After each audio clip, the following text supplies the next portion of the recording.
Good morning, ladies and gentlemen. Welcome to the third edition of BSS Financial Security Council, Central 2021 Security. We would like to extend a warm and cordial welcome to all our esteemed guests, delegates, speakers, sponsors, partners, and exhibitors who have joined us today. BSS has been continuously engaging with banks and financial service institutions as a FD member since initial year. On the backdrop of the studies that we have witnessed, since 2021 was organized to reflect upon the security and privacy concerns associated with the current and the future existing context to create a future growth roadmap. These two days of future report more than 95 speakers and 30 sessions, including strategies, keynotes, college class, master classes, panel discussions that will cover key areas such as consumer trust, regulatory for digital enterprises, future of financial work, data enterprises, compacted exchanges, financial innovation, and money trust. With this, I also welcome you all to Simple 2021 and hope that it turns out to be a great experience for you all. I request you to keep sharing your experience using the official hashtag Simple 2021 on social media and tag Data under social on Twitter. So, with the peers, security, and physical enthusiasts joining us,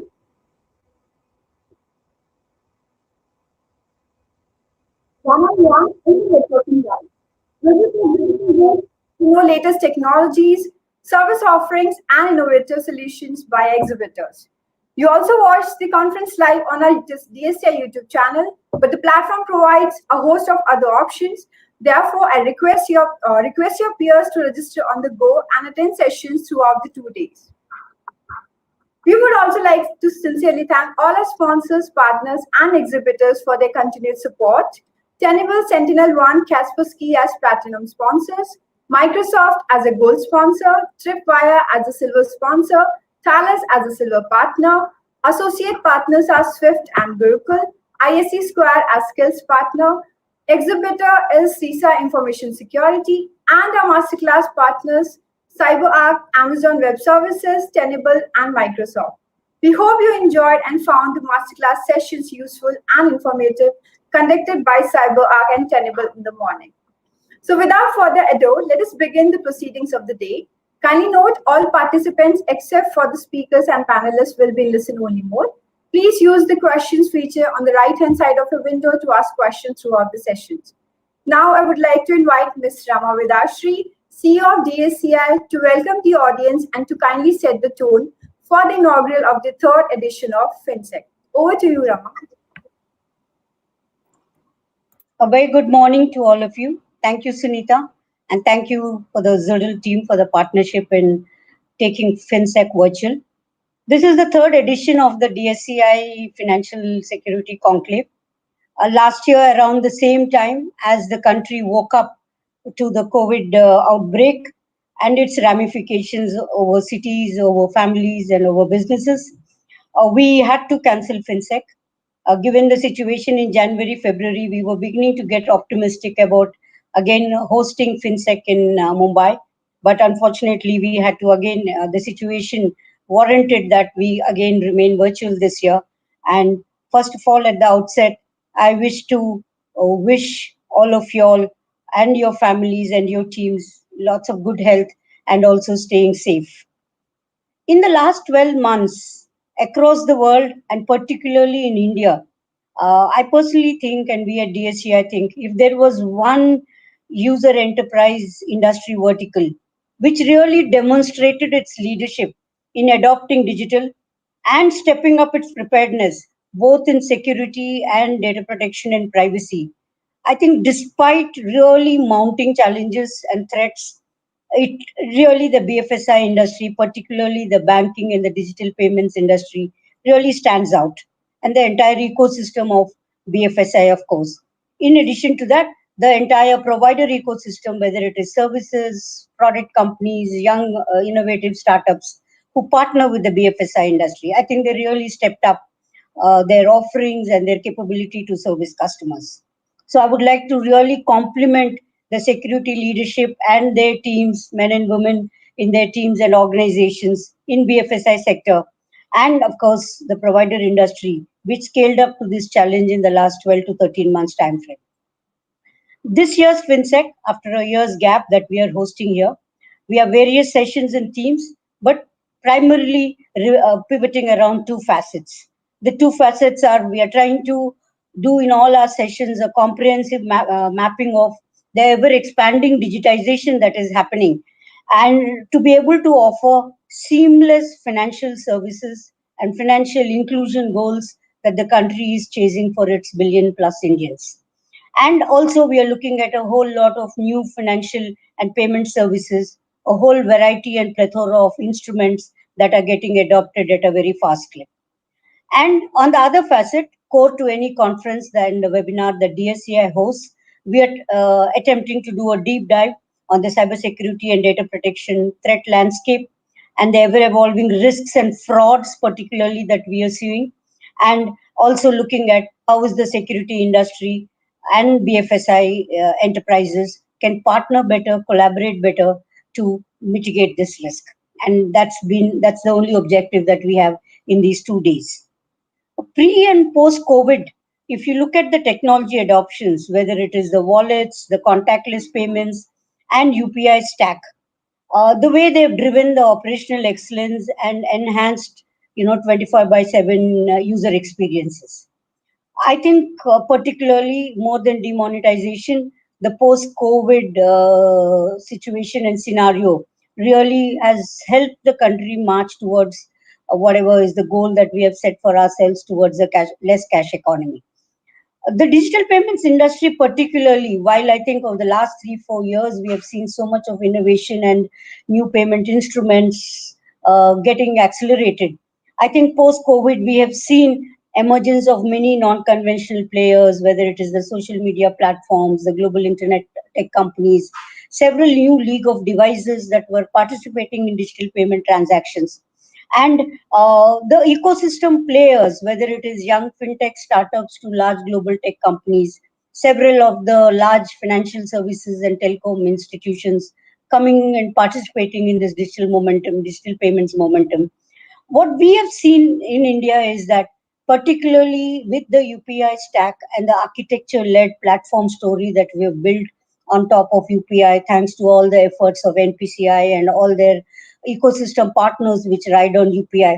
I would, without, sounding incredibly arrogant as an Indian, I think we are really redefining the playbook for the industry, playbook for the world on how can we drive financial inclusion at scale. I think this is what I would say is the BFSI industry and the partners from the technology industry who are enabling this are actually driving from India. Throughout the pandemic, we have seen several new league of users, whether it is young millennials, senior citizens, really adopting the tap and go, even in the hinterlands of India, in the tier 2 and tier 3 cities. We've also seen how wearable devices probably and participating and in digital payment transactions could probably be the new trend that we will witness in this calendar year. I think one of the best proof points and evidence of the success story of this UPI-led financial inclusion story of India is about almost, I think in March 2021, if my latest numbers are right, is about 2.7 billion transactions worth INR 5 trillion rupees, right? As against 1.24 billion transactions of $2 trillion in March 2020. That means in 12 months time frame, we have seen 150% increase, where even as of March 2020, the base was phenomenally high compared to 2 years back or 3 years back. When we see all this accelerated infusion of digital in BFSI sector and particularly in the payments industry, I think the rapid cyber crimes and frauds is also attributed to this growth in digital, right? As the digital footprint expands, the risks are only going to ever evolve. And very sophisticated attacks are being mounted every day on, because typically the banking industry and the payments industry are really the rails of any country's economy, and as much as India's as a growing economy like India. And targeted attacks and frauds were particularly the highest in the first quarter post the COVID outbreak. All of us know how there was a lot of social engineering and attacks against gullible users who were working from home or who were going online for the first time.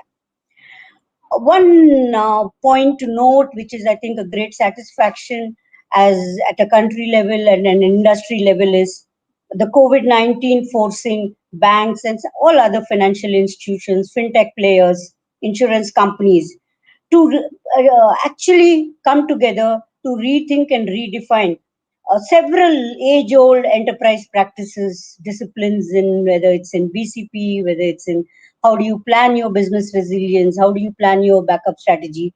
I think they had to really redefine this, and they also had to redefine how do they partner with their providers. Typically, several banks and financial institutions, public sector organizations, large monolithic organizations looked at partners serving them on premise, right? They had on premise data centers, they had on premise security operation centers. And given the stringent lockdown where manpower could not move from home to office, even this partner strategy, the how what kind of service providers do we need to look at is being rethought. Similarly, based on a global lockdown, sometimes even who are the OEMs to partner with, what could be some backup service plans with these OEMs. All of this had to be reimagined in the first 2-3 months of the lockdown and the pandemic outbreak in the country.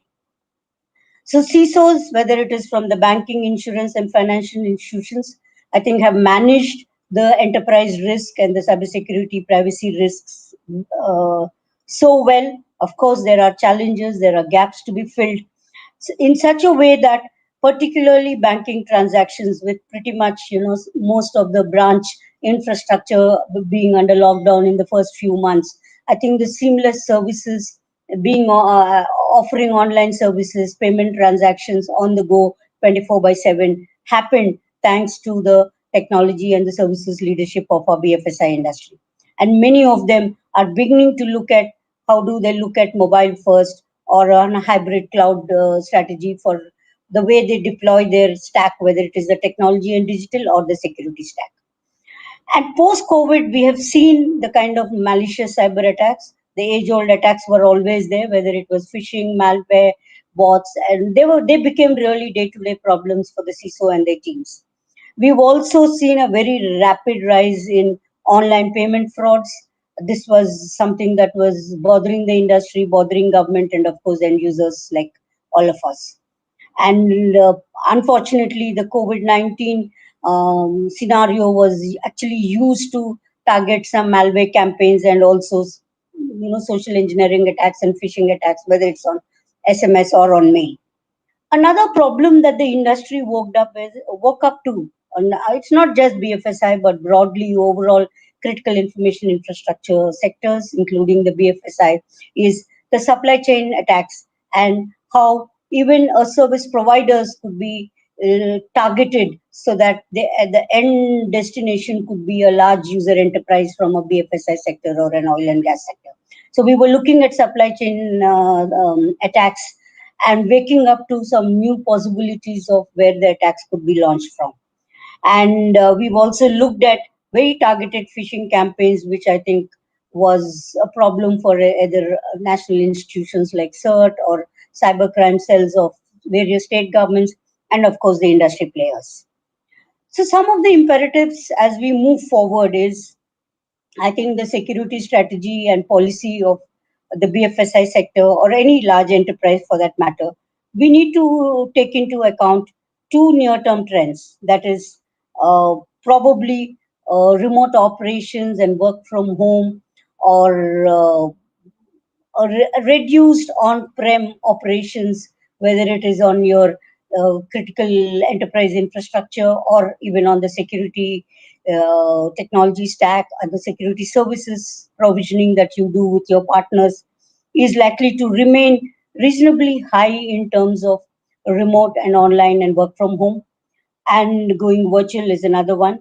So how do you decide and determine business continuity plans in such a scenario where typically you had looked at short-term disruptions, whereas now if you're looking at where probably we had prepared for a day's disruption, 2 days disruption, whatever reason, or maybe a week's disruption, now we are having to be prepared for a month's or quarters disruptions. That's the new reality of life that CISOs and their teams or CIOs and their teams are waking up to in India and across other parts of the world.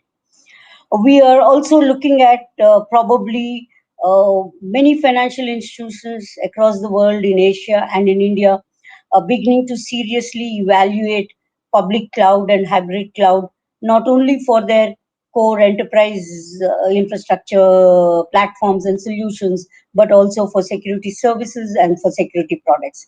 So I'm reasonably confident that there would be a lot more adoption of cloud and mobile first and cloud native solutions, not only on the digital side, but also on the security side.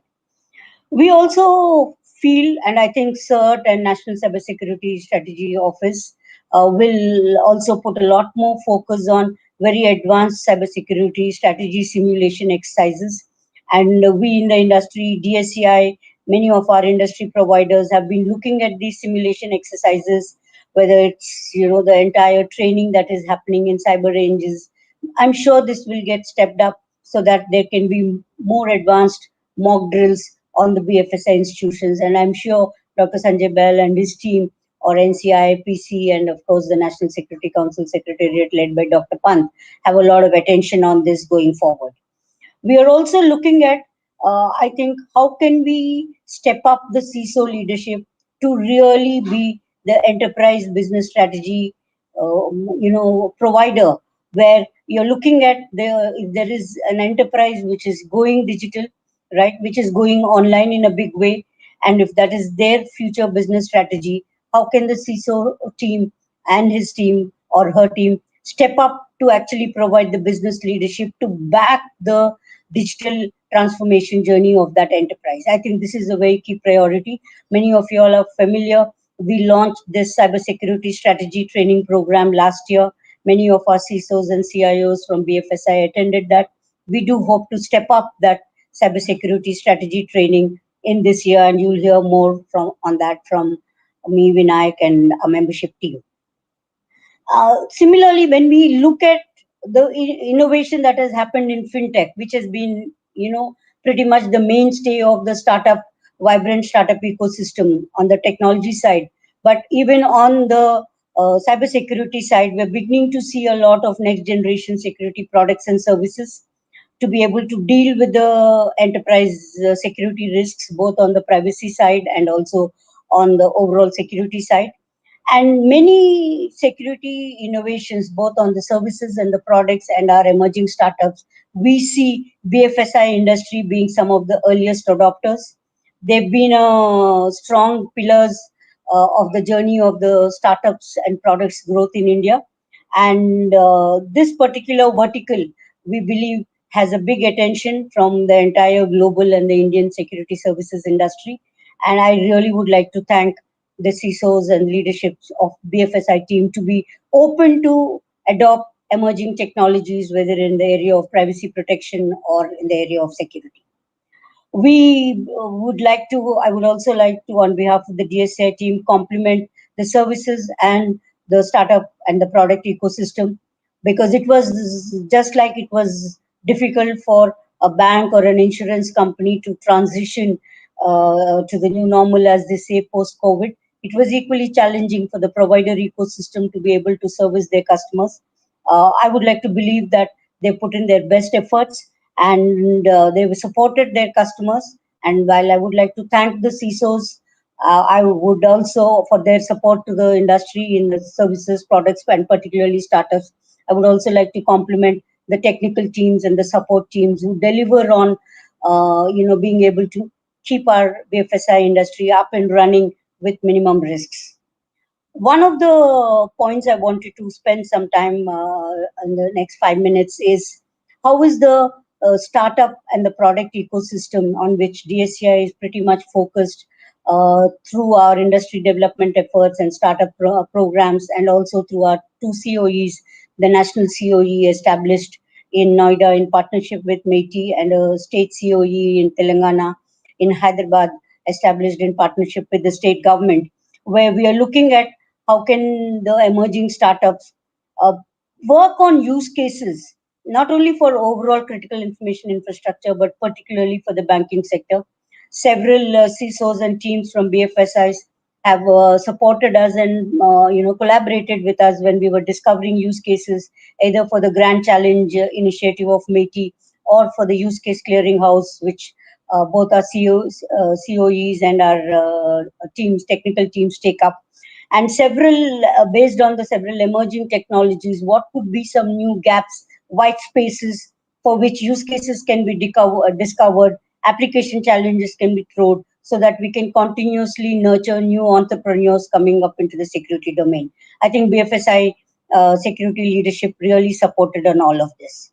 We have also witnessed last year a lot more co-creation activities where BFSI industry CIOs and CISOs have come forward to partner with startups to be able to co-create a new solution. It's still in its nascent stages. I think given the leadership that BFSI has in adopting digital, I think there's a lot more opportunities to drive this co-creation momentum so that new league of products can emerge from India. We are also looking at a lot of new generation products, both from the global security industry and the Indian startups, whether it is in the area of ZTNA and some cloud, particularly in cloud security. We are seeing a lot of innovation that is happening from India. And any new technology solution, I think there's a lot that the CISO leadership in BFSI can do to be able to mentor these product companies and security companies. In terms of our national COE, which many of you all know is led by my colleague Vinayak, where in Noida, some of the use cases on which these startups incubated at our national COE are working are really a new league of products compared to enterprise security. There's something around liveliness detection and digital identification where AR/VR technologies are being used to authenticate users in rural India where probably there are no branches or branches are shut thanks to the COVID situation. We are looking at the NCOE team is looking at doing a POC of this on a 5G test bed too, as and when the 5G networks get rolled out. Similarly, there's another one on digital identity using zero trust cybersecurity, particularly for IoT devices. And some of these, as they get ready to market, we will be showcasing this in some of our webinars and conferences. Right? We'll be focusing on IoT systems and over 5G communication networks. There's also some startups that have been incubated in terms of the entire digital identity, some privacy protection technologies. We're looking at a lot of these, trying to do a lot more deep dive workshops on red teaming and blue teaming exercises in partnership with our members. Last year, we had an opportunity to partner with Infosys for a BFSI specific hackathon. Hopefully, we will do a lot more so that we can look at the hackathons which are sectoral specific. Last time we looked at identity access management, cryptography.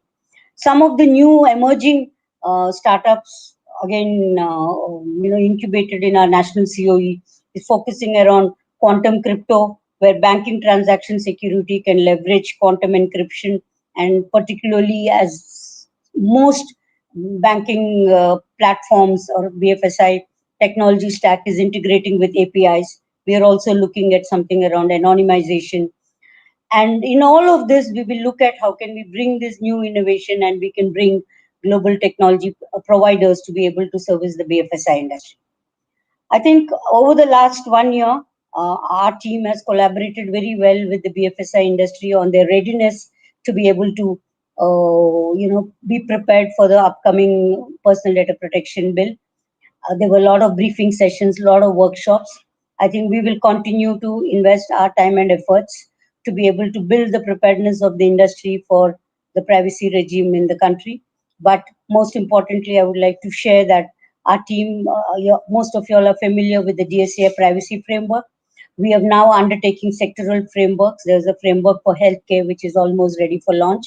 But in the next quarter this year, we'll be developing a privacy framework for banking and insurance sectors, where we hope to collaborate with you. And as we develop, also take your inputs, factor your feedback, and we'll be creating an advisory board for that.